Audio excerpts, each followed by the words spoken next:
On va maintenant en Ontario. Des dizaines de squatters de Tent City, un bidonville de Toronto, se sont fait montrer la sortie aujourd'hui. Tous les sans-abri ont été évincés du terrain qui appartient à Home Depot. C'est d'ailleurs la compagnie qui a demandé ce grand ménage. Explication avec Marc Godbout.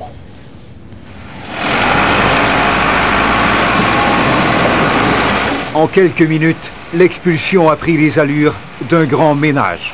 You got no right bulldozing nothing. Ils ont regardé la scène, impuissants. Leur village, transformé en forteresse.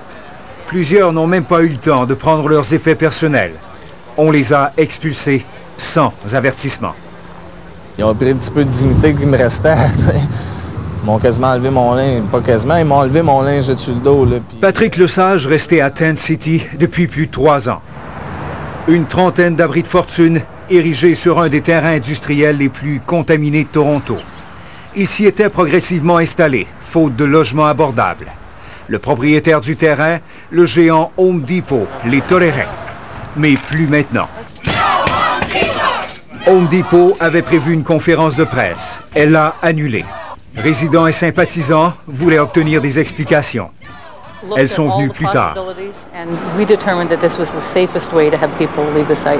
On les a expulsés pour des raisons de sécurité. Tent City était devenu un repère pour les trafiquants de drogue et les prostituées.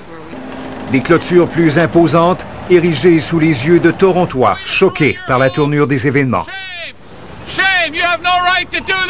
C'est honteux, c'est aberrant. Le maire de Toronto n'a certainement pas réussi à apaiser les critiques. C'est un site laid. Ça ne devrait pas être l'image de Toronto, dit Mel Lastman. Alors, un par un, ils ont quitté à la recherche d'un gîte ou d'un lit.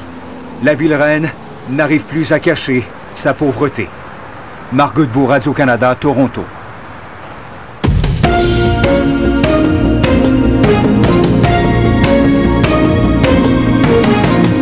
Soyez prudents.